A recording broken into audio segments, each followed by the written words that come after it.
I'm sorry, what?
will now call this meeting of the Pre-Caffeinated and Well-Caffeinated Club of Worcester to order.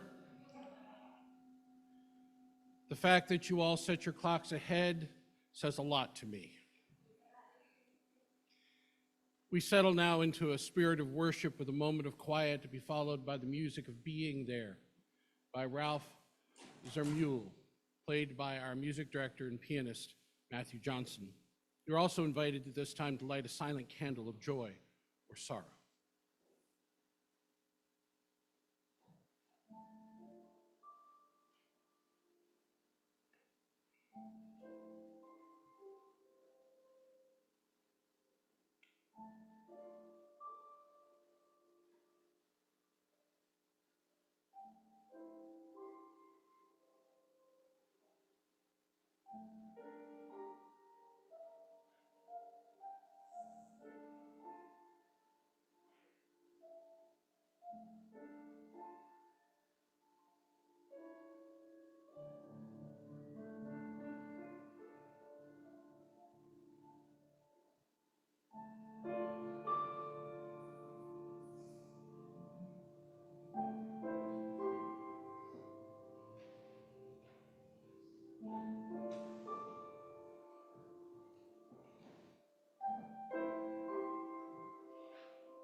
As three sprightly spirits light our chalice this morning, we hear the words of Tracy Johnson. We kindle our chalice flame this morning, awakening the fire of our ancestors in our hearts. Beacon of freedom held out to light the way, light of reason illuminating the path, spark of courage igniting our spirits, aglow with hope for all we endeavor to do together. Holy flame of times past, brighten this present moment, that we may be the love that is our center and our foundation, both. Blessed be.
Words by Summer Abiyedi.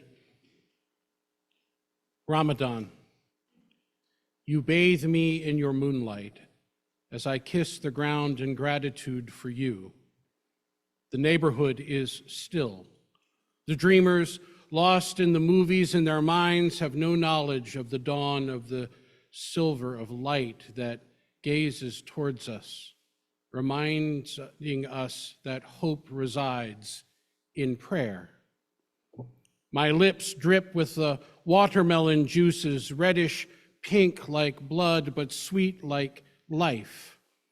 Thirst suppressed for the moment as my desert-parched lips cracked from giving up, letting go of desire, of need over and over again each day, tastes the momentary, moistening miracle provided by you, and each bite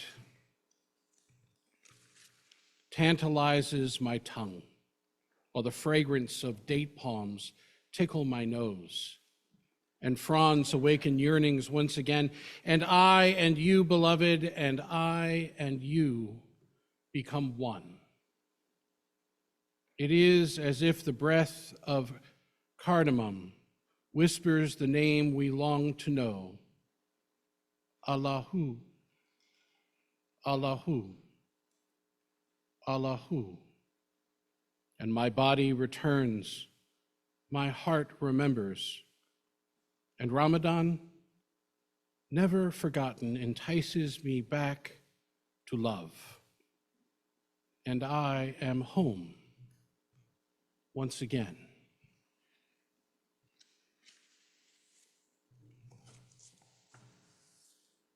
Good morning, beloved. Take a breath. Good morning, beloved. Outstanding. Welcome to the Unitarian Universalist Church of Worcester, a congregation of love, hope, justice, inspiring people to take on the challenges of a changing world. My name is Payson, and I'm honored to be one of the ministers of this congregation. We begin by acknowledging that in Worcester, Massachusetts, we work, learn, live, and worship on the seized ancestral homeland of the Nipmuc people who survive and remain active as the Nipmuc Nation. We offer a special welcome to those of you who are new or visiting us for the first time this morning. We're delighted that you're here. We hope that you'll join us in Fellowship Hall following the service for refreshments and for conversation. If you have questions or desire more information about this service or any of the ministries and programs of this congregation, please don't hesitate to ask. We invite you to fill out one of the cards found in the pews this morning. These cards can be placed in the offering plate as it comes around or given to one of the ushers or greeters. For those of you joining us online this morning, we offer you a very special welcome. For safety purposes and so that we might come to know you better, as you're able, please do put your name in your video feed. Please take a moment to sign one of the attendance clipboards making their way around the sanctuary now. Though you're not obligated to sign, we appreciate your information and we'll use it only for church purposes. During the service, we offer an opportunity to share a brief personal joy or sorrow. If you'd like yours read aloud by me, please print it on an index card in the pew and drop it either into the collection plate when it comes around or bring it forward during that time in the service. These cards will also be posted outside my office to be shared with our friends at other services. For those of you online, we invite you to place your joy or sorrow in the chat, preceded by the words, "Please read," so that we might find it in a timely manner and include it during this time of the service. In the foyer are listening devices and large print orders of service and cushions for those of you who need them. You know who you are, or I know who I am. I invite you to turn your technology now to worship mode. And finally, please note the announcements on the back of your order of service. There will be time for short verbal announcements following the postlude today. We are so glad that you are here this morning for This opportunity, we hope, will give you to rest and reflect and rejuvenate. Would you please join together in our opening hymn, number 1011, found in your teal hymnals.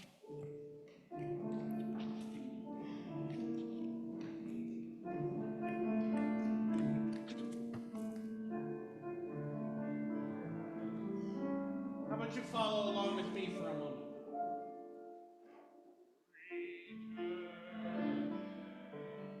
Return again.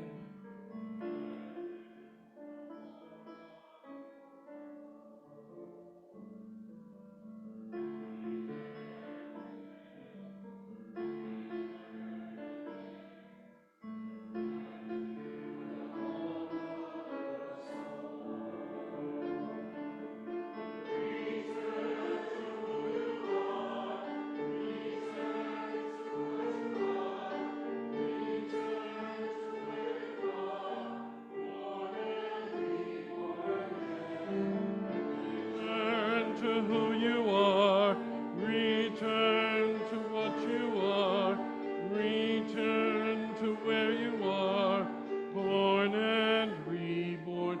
This side, start the first part. Return again, return again, return to the home of your soul. Return again. Return again, return to the home. Keep going, the soul. Part one. Return again, return again, return to the home of your soul.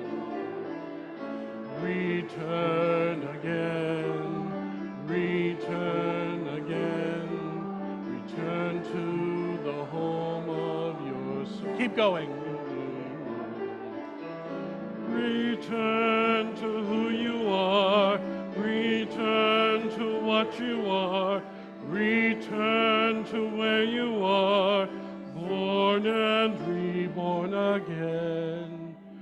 Return again. Return again. Return to the home of your soul.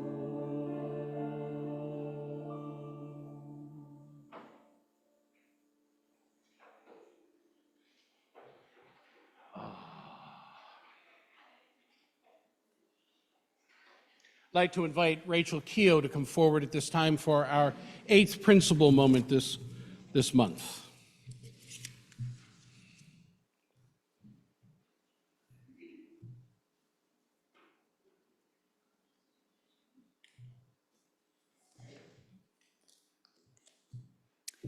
Hi, everyone. My name is... Let's try that again. Hi, everyone.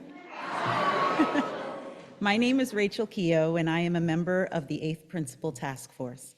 UUCW's 8th Principal Task Force aims to educate and inspire our community to incorporate anti-racist and anti-oppressive commitments as part of our faith and into our practices.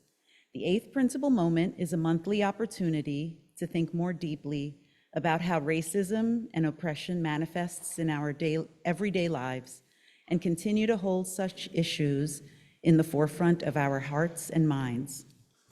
I recently attended a diversity, equity, and inclusion speaker series at work to hear thoughts on the topic of allyship from Kenji Yoshino, one of the co-authors of this book, Say the Right Thing: How to Talk About Identity, Diversity, and Justice.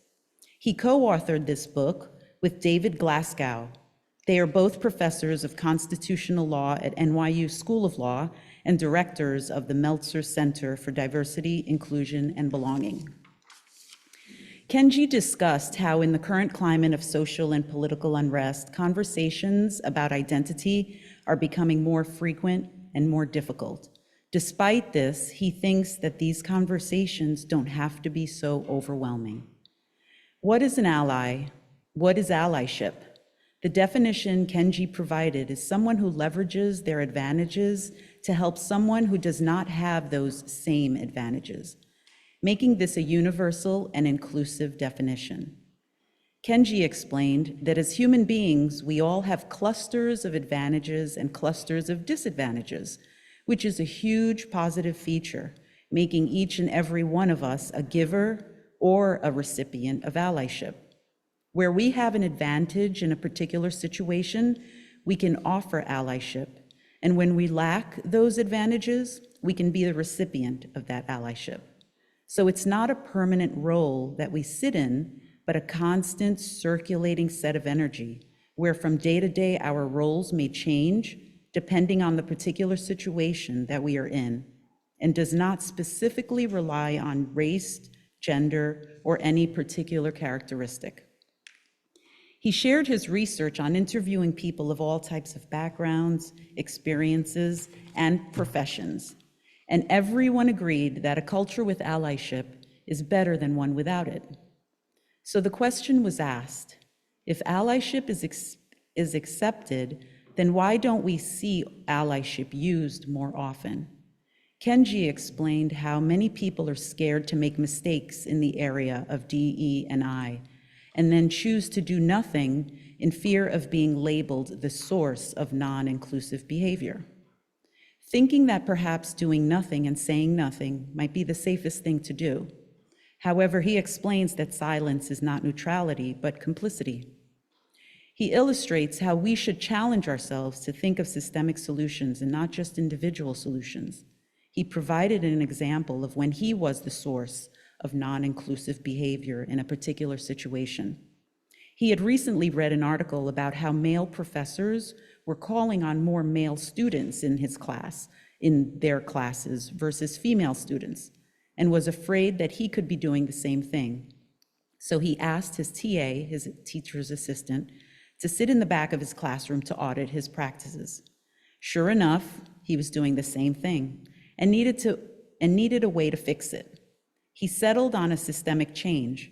He gave his class list to his TA and asked his TA to randomize the list and to give it to him in that format before he walked into the classroom.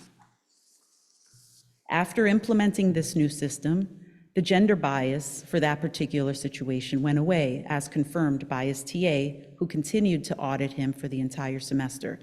And this is the system he has used ever since. In concluding the speaker series, Kenji provided the following takeaways.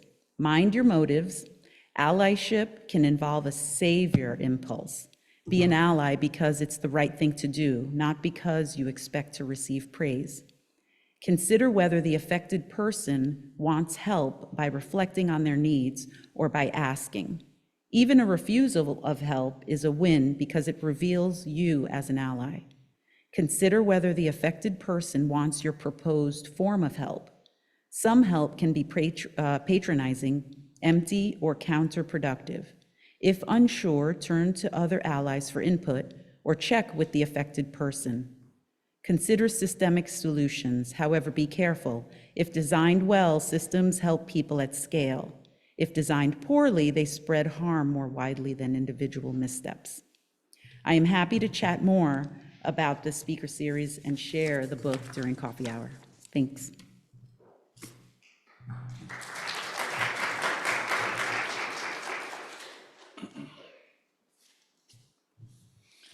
In a moment, I'm going to invite Maura Rouse to come forward and talk to us with an update about our stewardship campaign that began last week. But I want to point your attention, and she will as well, to our scale this year of giving you information about how well we're doing. How many of you know the movie It's a Wonderful Life? Yeah. We want to get our kids out. Are there kids in here? Oh, that might be helpful. That might be really helpful. How about we do that first? Since we completely ignored that in the order of service, my apologies. Let us ask our kids if they would come forward with their baskets of change for change.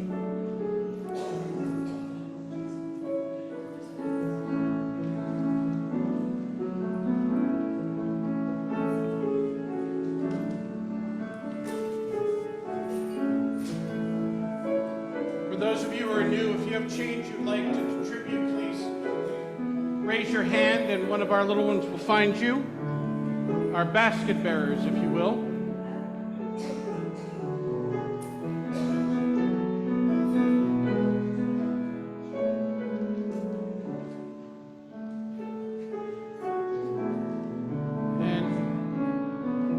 Welcome to come forward, and I'll take your baskets, and we send you off for a wonderful day of friendship and fellowship and fun. In peace, go now in peace. May the spirit of love surround you everywhere, everywhere you may go.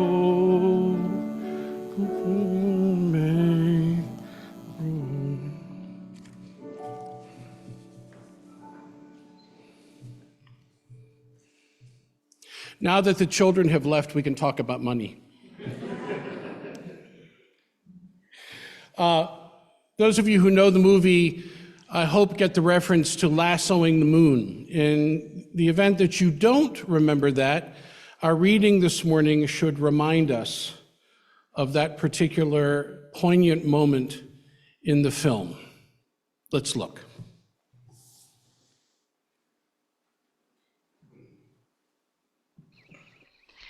Buffalo gals, can't you come out tonight? Can't you come out tonight? Can't you come out tonight? Buffalo gals, can't you come out tonight? Dance by the light of the moon. What'd you wish when you threw that rock? Oh, no. Come on, no. tell me. If I told you, it might not come true. What is it you want, Barry? What do you want? You want the moon? Just say the word and I'll throw a lasso around it and pull it down. Hey, that's a pretty good idea. I'll give you the moon, Mary. I'll take it. Then what? Well, then you could swallow it, and it'd all dissolve, see? And the moonbeams would shoot out of your fingers and your toes and the ends of your hair. Am I talking too much? Yes. Why don't you kiss her instead of talking her to death? How's that? Why don't you kiss her instead of talking her to death? Want me to kiss her, huh? Oh, youth is wasted on the wrong people.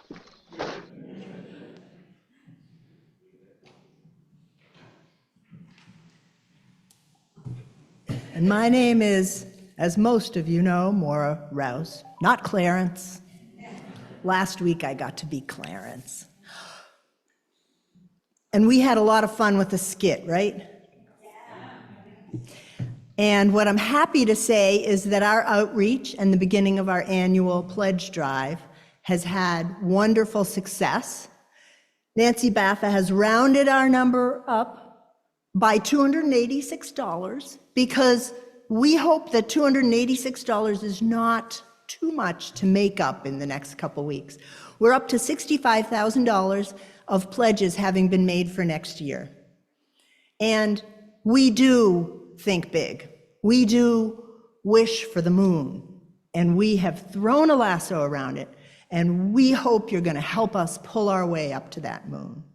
Our goal for this year's pledge drive, which is next year's goal, which is this year's pledge drive, is $226,000. That is a lot of money. This place is a really special place to a lot of us.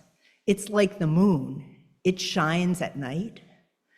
It gives us things that we need, and it changes over time, as we all do. So we hope you'll help us with your pledge. You should have received an email last Sunday afternoon, evening. If you are new to our congregation, then we aren't expecting any pledge for your commitment to next year. But you are welcome to follow our joy in reaching that moon. Thank you for being here today. And right, thank you. Sorry about that. And toward that goal of helping people understand what the pledge is about and what we pledge for, we've invited Nancy Hancock, a longtime member of this congregation, to tell us a few things about why she pledges and what her years of membership in this congregation have meant to her. Thank you.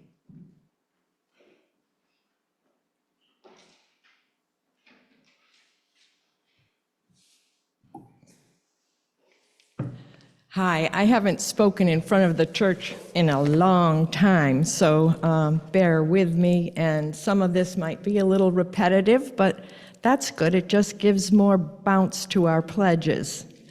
So I was asked the simple question, why do I support this church? So the simple answer is that my parents found this wonderful place when I was 7. Newly built near a growing suburb, Holden, the post-war young families who joined were eager to explore religious ideas that included scientific discovery. Prior to that, we were pretty much Christian-based, so the 50s was sort of a religious, tumultuous time for Universalists. So I was raised a Universalist and in Sunday school studied world cultures and religions as the way to form my own faith, a faith based on science and what was happening in the world around me. You could say about that time I became a humanist.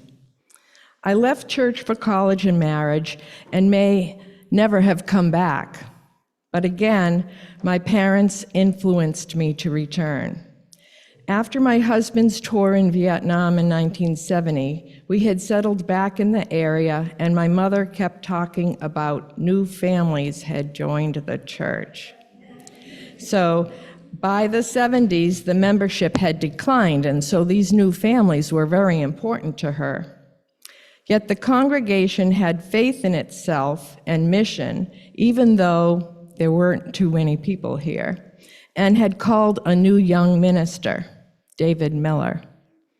I could help the Sunday school, she said, for this small group of children that were coming, and one thing led to another. You see, since childhood, this congregation had nurtured me and my spiritual growth, had helped me become self-confident, and taught me leadership qualities that have brought me joy and self-fulfillment. So it was time to give back. At the age of 22, can you believe that? I was asked to be the RE director.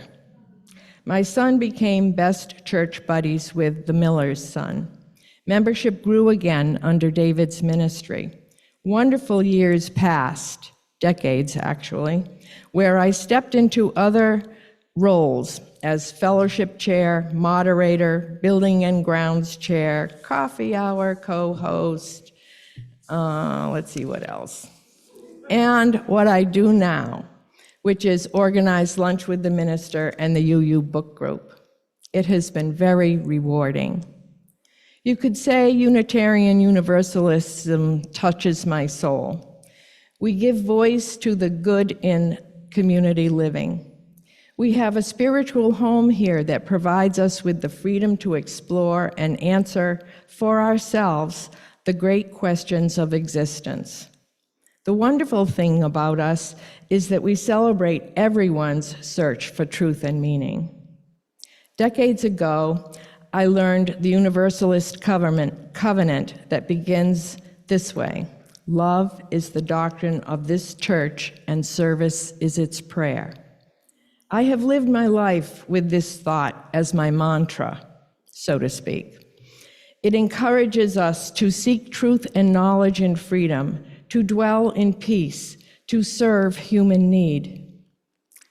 Now, as you use, our 8 principles further define our covenant to each other and includes the understanding of the interdependent web between the earth and all living things.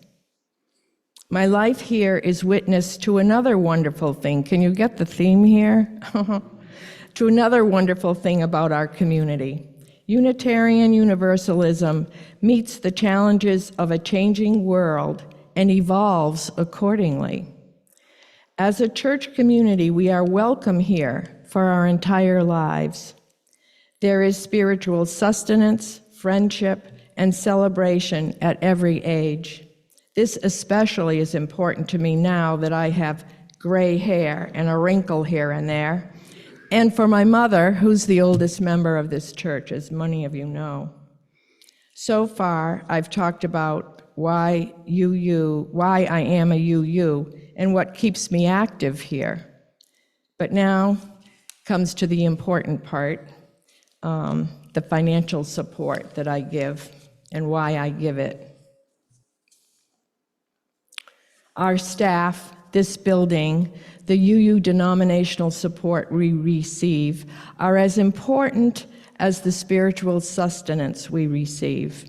My years of caring for the building and grounds clearly showed me how important financial support is. First, there are day-to-day needs of housekeeping and maintenance. Then there are larger projects. Examples from my past here include having updated the interior 2 times, replaced the roof and heating system, added insulation and solar panels. All building projects require extra financial planning, and I feel blessed to be part of a membership that has committed itself to fundraising as it is needed here. Our Canvas people have explained our current financial needs, so I will increase my pledge this year because the financial stability of this church and its programs is really important to me. I am confident that with all of us pledging what we can and increasing our pledge if we are able, that our community and its wonderful staff will call 140 Shore Drive our spiritual home for a long time to come.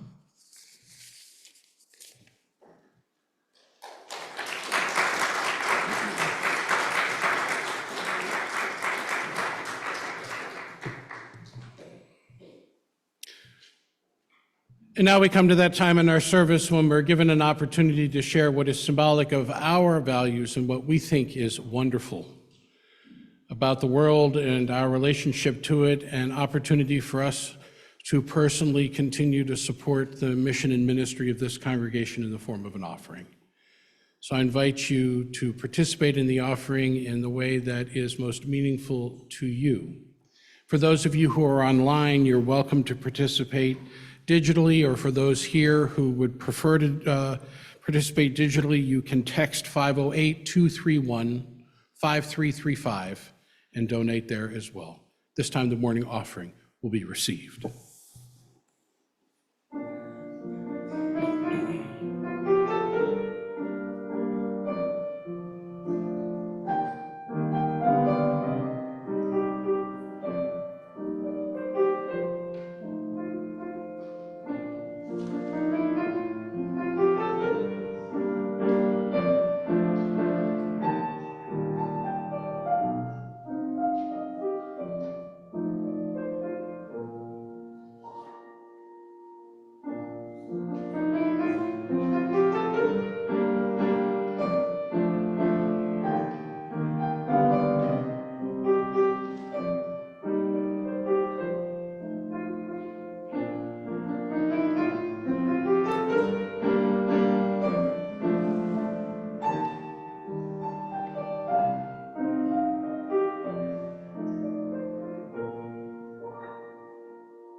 Would you please join together in hymn number 1015 found in your teal hymnals, and you're welcome to remain seated.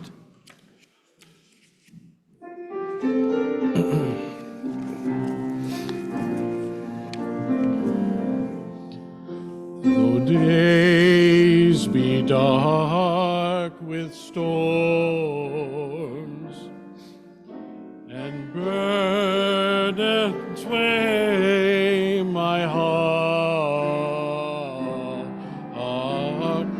though troubles wait at every turn, I know I can go on. When sorrow heals my soul, when burdens weigh me strong, though troubles wait at every turn, I know I can go on. My sister in my heart, my brother in my song, though troubles wait at every turn, I know I can go on. And though the journey is long, the destination is near. The troubles wait at every turn, I know I can go on. So brothers, take my hand, and sisters, sing my song. When hope awakes at every turn, I know I can go on.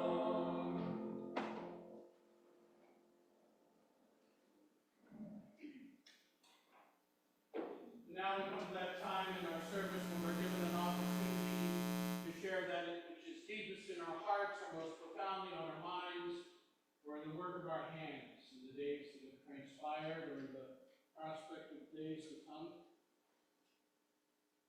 Joys and sorrows that touch us deeply and are given another measure of meaning because of our capacity to share them in the midst of a company that claims us as a co-journeyer.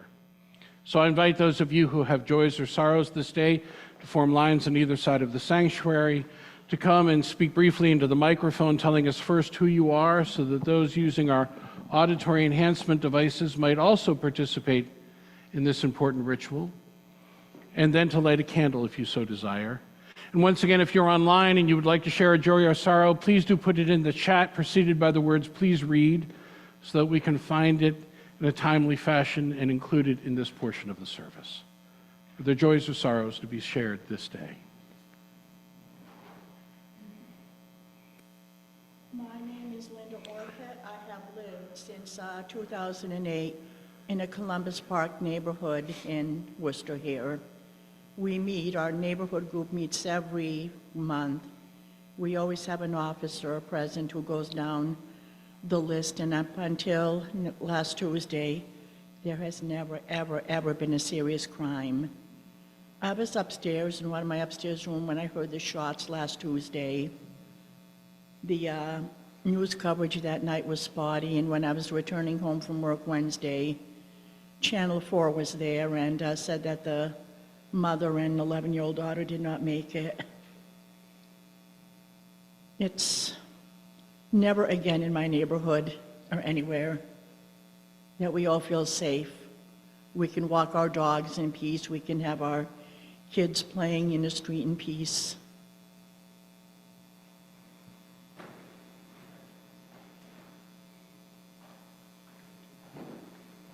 Hello, I'm Christina Heffernan. I love pledge drives, and I am thrilled that it's Pledge Month. And I'm excited that the way I can participate is to come and see the fun, see the thing, and also pledge. But I missed last week. But those lovely people back there, and I'm sure Aaron has something to do with this as well, put all of our services up online.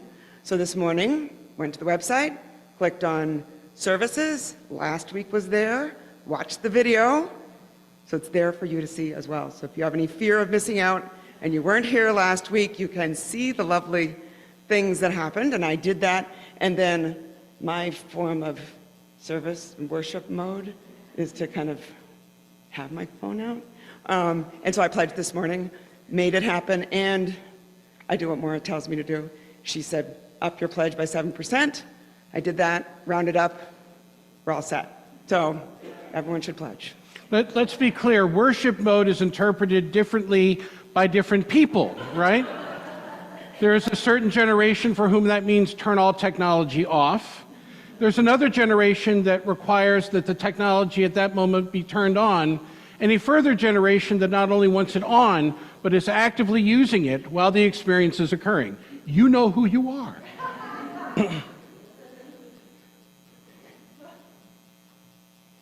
I guess boomers are part of that generation. I'm Shirley Trait, and I have, I think, a joy, but it's also a little bit of a sorrow. My daughter is taking a break from her marriage, and it was obviously a mutual decision.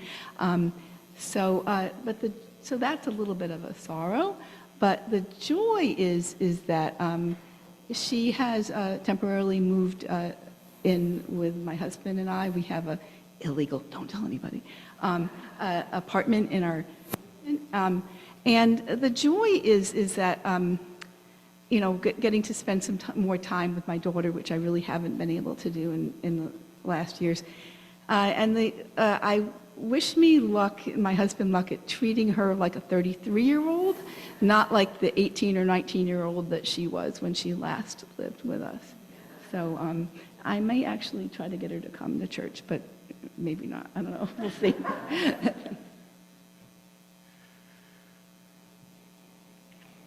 And Maya Say writes, the refugee ministry team is delighted to say that the Afghan family that they've been working with has been approved for green cards,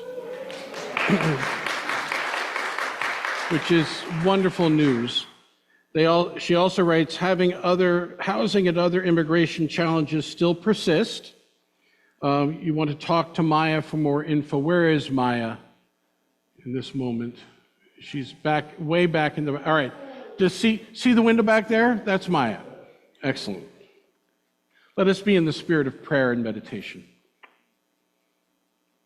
O Holy One. Well, I'm sorry. Are there online? I do have access to the tablet.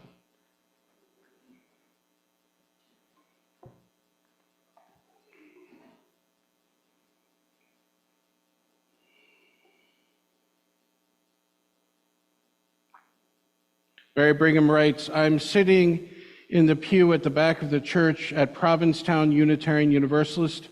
I always come down here on my birthday weekend. This service starts at 11, so my birthday gift today is to see two services.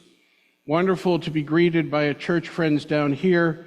Based on my reputation here, I've already been invited to some of my choir friends to dance during the service, if I'm so moved, or to lay under the piano for reverberation at the postlude. Greetings and love to you all in Worcester. And I will say much thank you today. Is Leo here this morning?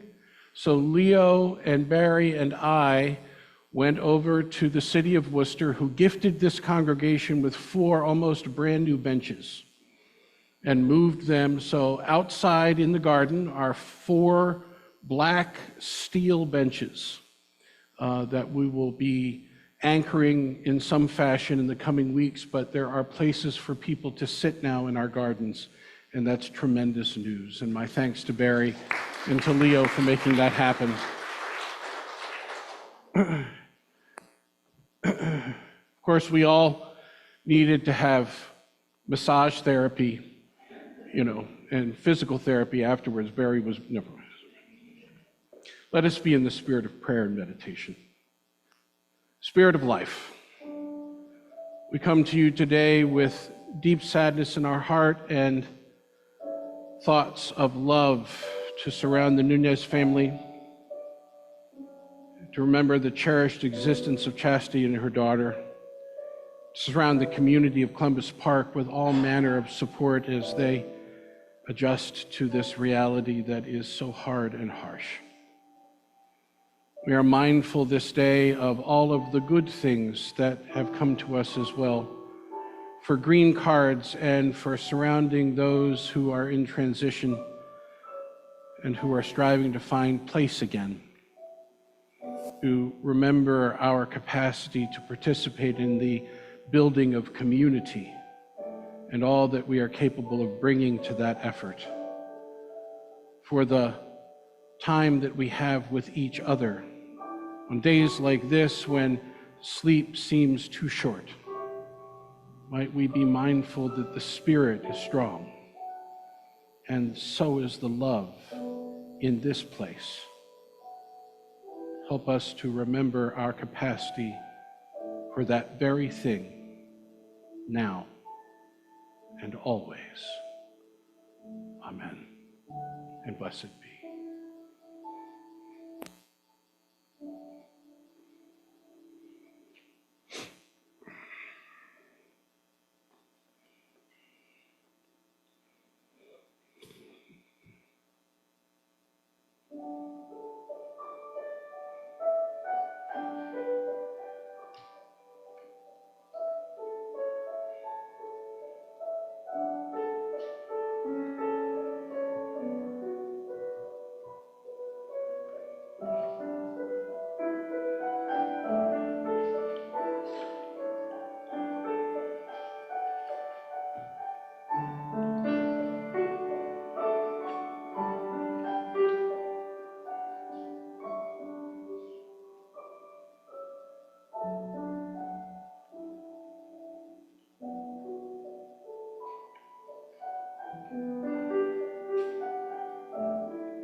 Let's see. Forgot to let the kids out and to do the Change for Change collection. Almost forgot people online for joys and sorrows. But did, Brian, remember to say ancestral instead of ancestral? Although I almost didn't. So I consider myself 0.5 for 3. Now, taking into account that I have less sleep, I will forgive myself for at least one of those things, which makes it pretty much 1.5 to half. I feel like that's a decent average to start.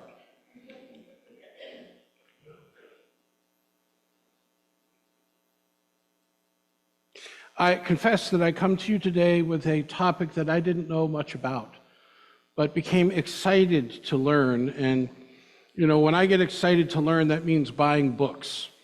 which makes my wife not so excited that I continue to learn, although this one came in the form of a Kindle book, so she'll never know. And a couple of articles that she'll never find. 3 years ago, Imani Bashir published an article on Medium in which she describes a little understood or reported aspect of the history of those who've been enslaved in the Americas and in Europe since the 15th century. Writing on the relationship between Ramadan, which begins this evening, the month-long Islamic holiday or honoring, if you will, that during which our Muslim brothers and sisters fast from sunup to sundown as a means of testifying to the depth of their own faith and to give them an opportunity to reconnect with that which is most important in their lives. Bashir writes on the relationship between this month of Ramadan and revolutionary fasting. Writing, Ramadan is the holiest month in the Islamic calendar, the month in which the Holy Quran was revealed to the Prophet Muhammad, peace be upon him, and the month in which all Muslims hope to develop consciousness of Allah through fasting. The fast of Ramadan is an obligation on every able-bodied Muslim, with the exceptions granted to pregnant, menstruating, and nursing women, men and women who are ill or traveling, and children who have yet to hit puberty. It was the superior education of many enslaved Muslims that allowed them to use the stars and the moons to calculate the holy month in the Americas, and many would sneak off, risking the whip or death for prayers and meals directly associated with the fast.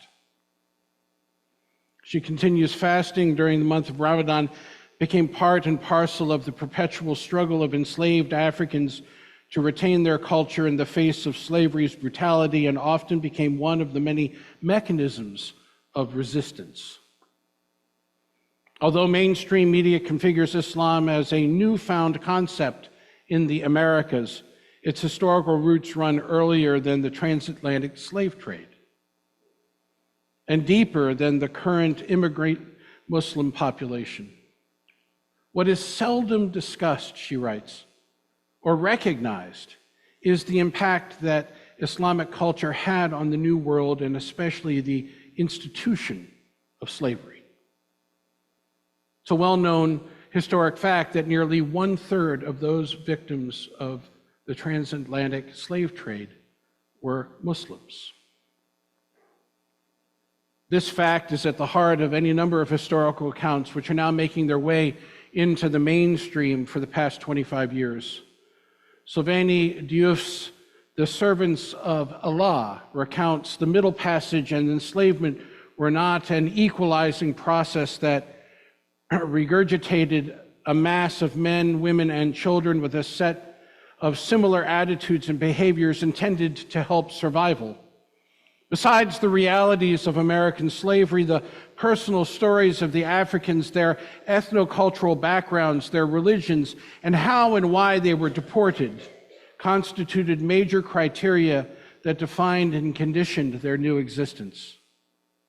There's little doubt that a teacher of Arabic grammar who had traveled to Egypt and Arabia and made a conscious decision to participate in a religious war, whatever the outcome, responded differently to his enslavement than did a young man who had already been enslaved by someone from another ethnic group in Africa, who was cut off from his religion, and who ultimately had been kidnapped for the American plantations on his way to the fields. The two men would have had different reactions to issues of adaptation and acculturation and conversion and identity and preservation or recreation of a beloved past. To understand the communities of the American diaspora, writes Diouf, it is essential to search for the African story of the uprooted men and women who peopled the Americas, as evidenced by the study of Muslims, to recognize the African Muslims and to delineate their contribution is indispensable if one is to make sense of some of the unexplained features of the cultures whose people of African descent in the New World. Turbaned men and veiled women, their prayer beads around their necks, chopped cotton, cut cane, and rolled tobacco from sunup to sundown. Like other slaves, they were beaten, whipped, cursed, raped, maimed, and humiliated. They saw their families torn apart and their loved ones killed. In the midst of abuse and contempt, they continued to pray, fast, be charitable, read, write, and help one another. Sing their lonesome tunes and display pride in themselves, their religion, and their culture.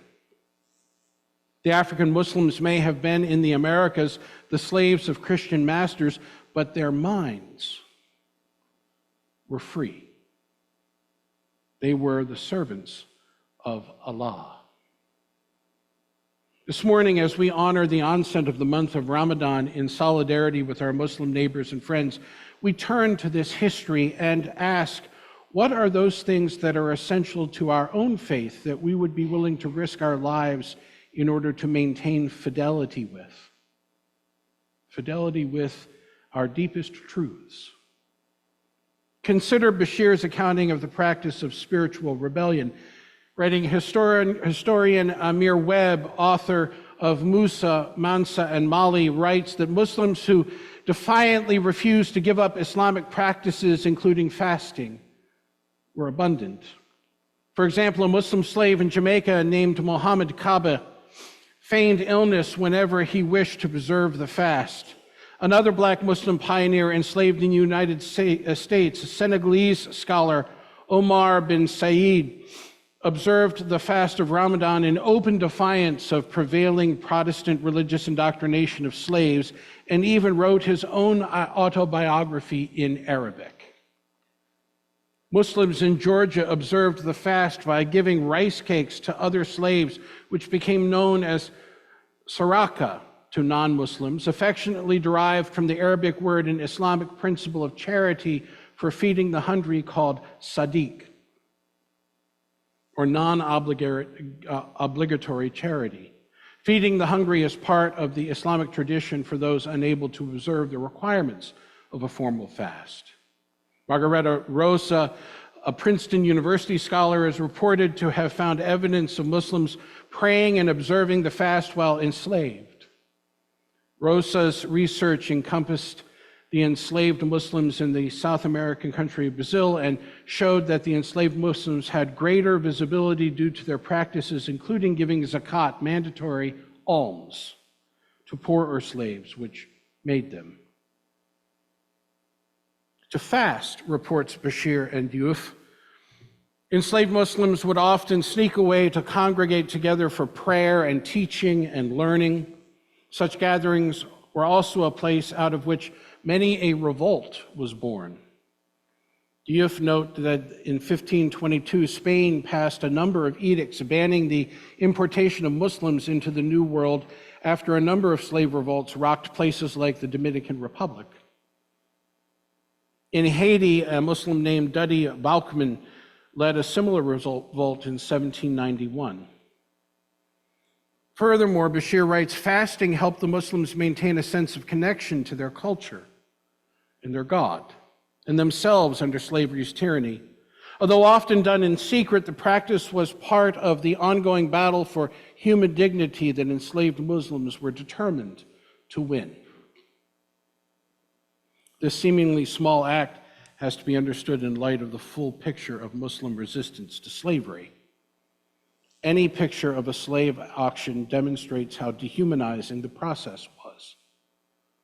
The men and women were stripped naked and examined like livestock.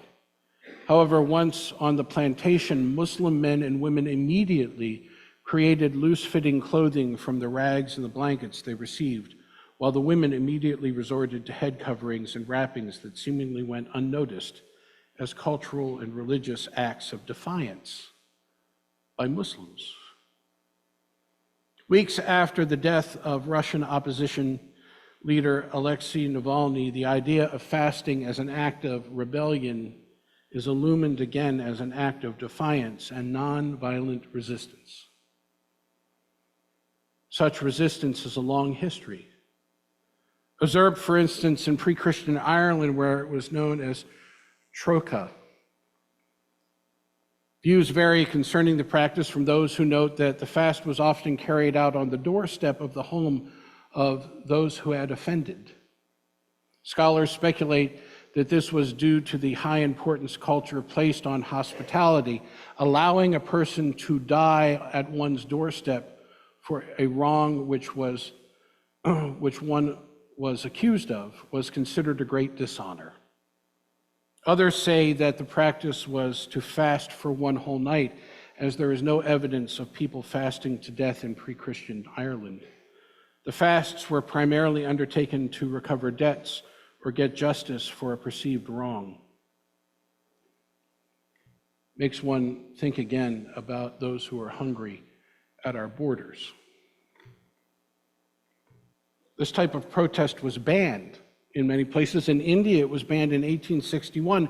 However, as history observes, Gandhi used it as a primary vehicle to protest British rule in India and to convince warring Hindu and Muslim factions in that country to reconcile.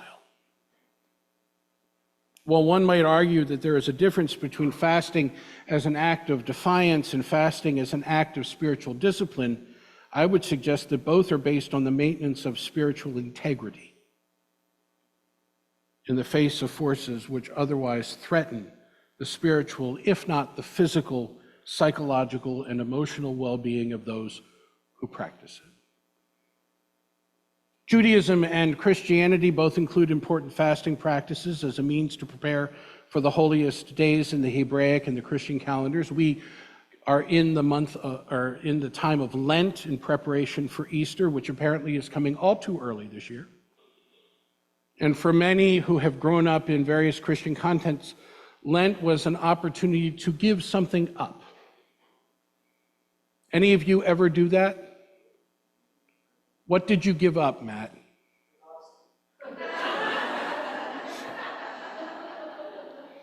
I knew that was coming.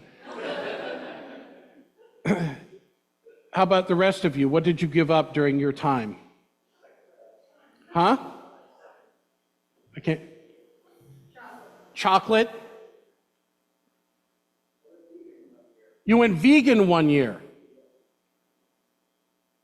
How about someone else? Huh? An unnecessary debit card spending, right? Mm-hmm. And what's fascinating about Lent is that it's introduced to adherents as a time of giving up. And yet in the tradition of Ramadan, which I think is also the intent of Lent, it is not the giving up that is emphasized. It is the opening up to what is often not able to manifest itself fully because we are consumed with so many other things. And it is that capacity to open ourselves up to something, which is the genius of Ramadan and Lent, and I would also add Yom Kippur and the High Holy Days in Judaism as well. Those who are faithful to Allah engage in the discipline of self-denial in order to redirect one's own spiritual focus on that which is of ultimate importance, namely that one is truly called to be a Muslim. Moreover, might this time of fasting be for those who are in community with Muslims, like us, an opportunity to reflect on ways in which we too are invited to reconsider our relationship with that which is ultimate. I once asked a conference of youth, if Unitarian Universalism were against the law, how would they know to convict you? Anyone want to hazard some of the answers? Our youth came up with a laundry list of things. The presence of herbal tea, right? When a fire alarm goes off in the church, someone grabs the coffee pot, right? They also talked about hyphenated last names and those weird times in the year where people went into church with one color and kind of flower and came out with another. If we take a page from the history of fasting as rebellion, we might answer today that we will be convicted by the ways in which we refuse to be owned by those forces that seek to control us. So here's an idea. What if we declared a month during which we would refrain from looking at any screen from sunup to sundown, except for those moments when we are required to do so for work, in service to being differently abled, or in case of emergency? In other words, what if we gave up the discipline of being entertained? What would your life be like if you disconnected for a time from being entertained through screens, the way that we have been conditioned to be entertained? How might you feel about yourself, about each other, about the world, if you and I decided to protest the necessity of this particular kind of consumption? What if we started a rebellion that placed our focus on community and family and ourselves and the spirit that which goes by many names, that animates and invigorates and invites us to be our deepest selves? What if we became a people known for a faith that reflects human potential, humane relations, and a deep connection to life itself, and not, as so often happens, connected primarily to the mediums of information and entertainment? What kind of rebellion could we start? Amen, and blessed be. Would you please join together in our closing hymn, number 1032, also in your teal hymnals.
See at the bottom there the translation from the Arabic of the words that we just sang. Let us live in peace. Let us live in inner peace. Let us weave our dreams together. Let us die in peace. And the words of our benediction this day, along with those that we just sang, are those, my beloved colleague, we go from this place with the fresh memory of the courage of those who have struggled for freedom, the persistence of those who have struggled for justice, and the love of those who've built beloved communities and who build beloved communities to carry on the light hope. Amen, and blessed be.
Conversation.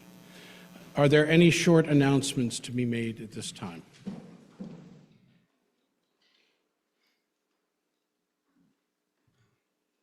Yeah, just a friendly reminder that the Easter basket table is going to be up in the fellowship hall through Palm Sunday, so anyone who wants to drop anything off for the kids who live in the INH house, table's right there.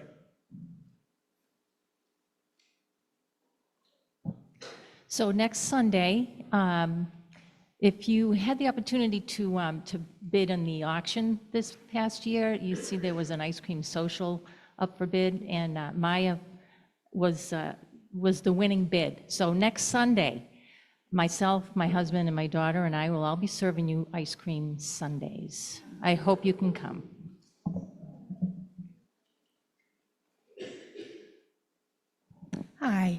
2 weeks from today, right after church, it hasn't been well advertised, but we're having a conversation about feminism, about its history and its future. And I just want to invite everybody. It'll be at about 11:30-ish.